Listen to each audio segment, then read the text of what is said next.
Thank you for joining me today. My name is Carrie Carter, and I am the Assistant Director of the Margaret H. Ordubadian University Writing Center here at MTSU. Today I'm going to help walk you through best practices in reflective writing. This will hopefully help you on your ePortfolio project, not only for University 1010, but also for any formal reflective writing you may have to do in your future. First of all, it's helpful to understand first what reflection is and why it is important. According to Rogers, reflection is a meaning-making process that moves a learner, that's you, from one experience into the next with a deeper understanding of its relationship with and connections to other experiences and ideas. Reflection is critical to learning across semesters and among disciplines. Your courses don't exist in a vacuum. Reflection will help you build bridges between all of your years and classes at MTSU. It's also a way to connect your coursework to your personal life and your community and even the world around you. But reflection is not always easy. It's a rigorous and disciplined way of thinking. So, what can you include when you are writing a reflection?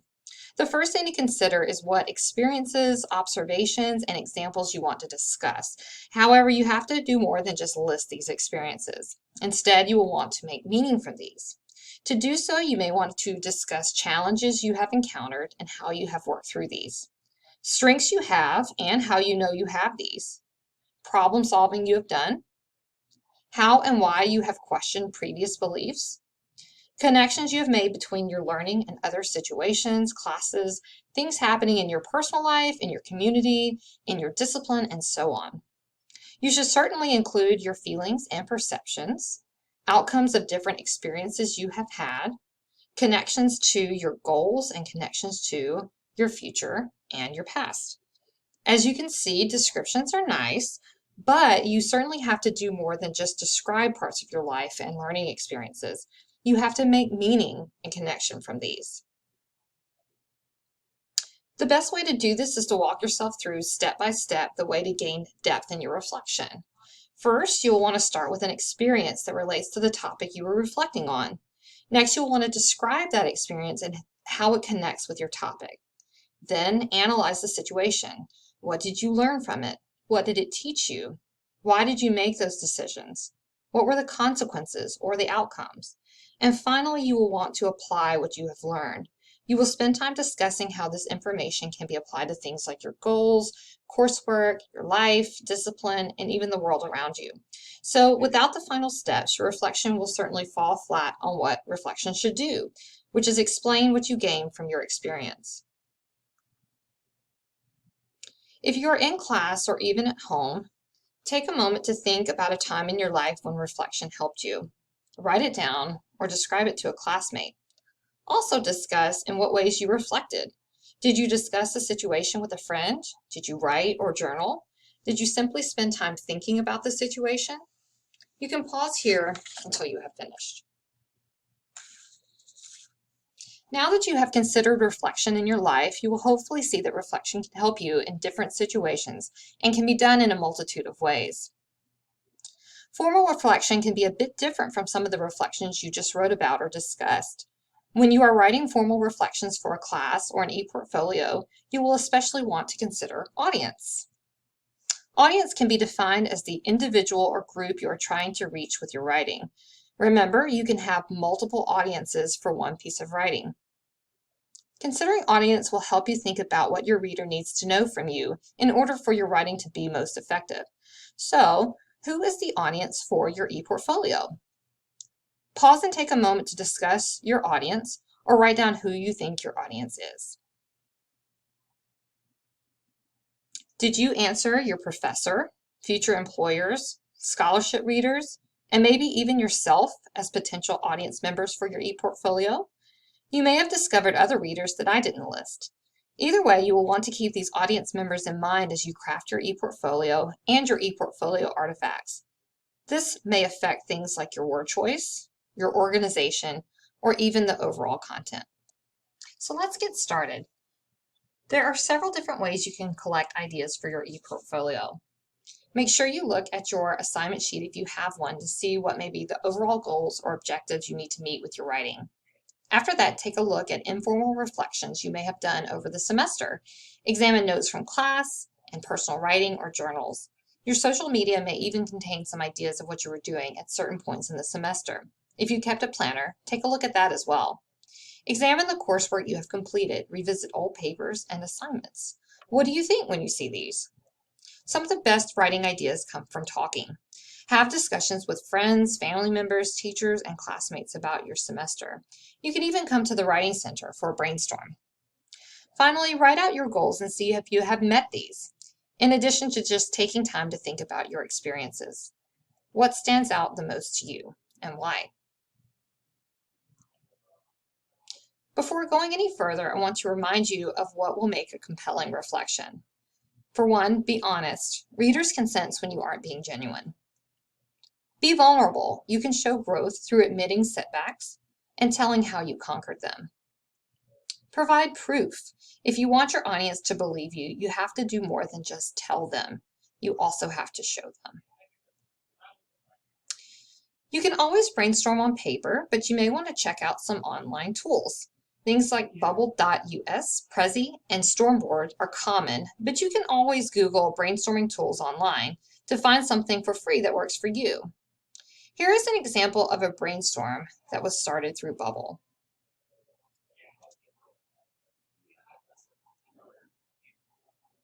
For your class, you may be focusing on one or more of these questions. How has your identity as a learner changed over the semester? What progress have you made towards attaining these fundamental skills? How have your study practices changed as you've gone through the semester? What resources and/or relationships were the most helpful and worth continuing? Why? What support do you need to add? For this workshop, I will be focusing on the last question about relationships in order to provide a reflection example. On this slide, you will see a reflection and process. Let's say I took this from the middle of my reflection and I want to make it stronger. Let's read it together. Another relationship that I found valuable was with my teachers. I can't say that I'm really fond of asking my teachers for help, but my teachers this first semester made it necessary to talk to them. They made an effort to get to know their students before and after class, and they also made it really clear that they would happily meet with us to discuss our projects. It was also really important that they wanted our projects to be things that we were interested in. So for my final project, I was able to choose things to write about that I wanted to write about. In the future, I plan to try to work more closely with my teachers because I've learned over this semester that I work better when I get feedback from my professors. After reading this excerpt, what stands out to you in this example? What was good about it? What do you think could be improved? Take a few minutes to write this down or discuss this.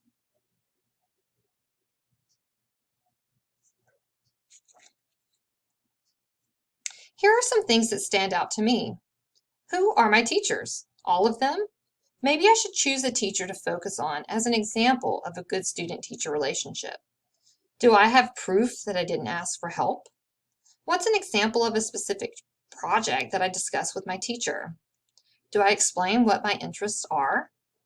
Have I proved how this will help me in the future versus just saying it will help me? These are all questions I can use to make my reflection more vulnerable, more honest, and more in-depth. Now we can look at a revision of my reflection excerpt to see if I have improved it. When I came to college, I did not realize how valuable my relationships with my professors would be. This first semester, I had to step out of my comfort zone, even though I find it difficult to ask for help. I have always felt like asking for help would make my teacher think I was not smart or independent. In fact, I failed my first history paper because I misunderstood the assignment and never reached out for clarification. Lesson learned. Dr. Hart, in particular, helped me realize that communicating with your professors does not have to be scary. In reality, doing so can make you a better student and improve your work. For example, in our first assignment, Dr. Hart required us to investigate and write about our future careers. So I was thankful to explore something I already found interesting, nursing.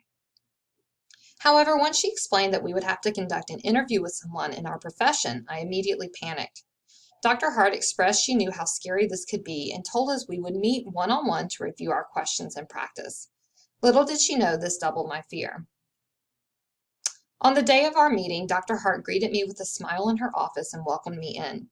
She reviewed my questions and helped me transition them from yes or no questions into ones that would get a more thorough response from my interviewee. Additionally, she gave me tips on how to transform my nervous energy into focusing on the task. When I left her office, I was confident and ready to tackle the assignment. This was not the last time Dr. Hart helped me. And in the end, my assignment taught me not only more about NICU nursing, but also how to communicate effectively, which I know will help me on the job based on my interviewee's answers. Feel free to pause here and discuss how this reflection might be better, or if you have any further ideas for the revision. As you can see, this reflection provides depth, specifics, and proof. Here are a few extra tips to help you write a strong formal reflection. First of all, follow a reflective cycle or path, whether provided by your instructor or from the beginning of this workshop, to ensure that you have depth. Make sure you not only describe your experiences, but you also analyze them and show how you can apply what you have learned from the experience. Don't forget to consider your audience. How will your audience change the way you write your reflection? Categorize events or ideas. We suggest using the UWC's Visual Project Organizer that can be found on our website. Add sources and cite them if appropriate. Let your authentic voice shine. Be authentic, be vulnerable. Check for clarity and depth, organization, stylistic choices, and errors. My biggest suggestion is to get someone else to read it. The Writing Center would be happy to serve as a peer reader for your reflection. In fact, let me share with you some final information about the University Writing Center. We are located in Walker Library 362. That's on the 3rd floor right above Starbucks. We are open each semester, including summers, but our hours vary, so make sure you check our website to see when we are open each semester. Our sessions are either 25 or 45 minutes long. We offer both individual and group face-to-face appointments, as well as online appointments where you can work in real time with a consultant, just as you would face-to-face using audio-visual features on our online scheduler, WC Online. To schedule an appointment, you can visit our website. You can go directly to our online scheduler, WC Online. You can call the center at 615-904-8237 or simply stop by Library 362. Make sure you follow us on Instagram, Twitter, or Facebook for giveaways, events, workshops, and other important information. I hope this workshop has helped you consider best practices in reflective writing for your ePortfolio, and we hope you stop by the Writing Center soon.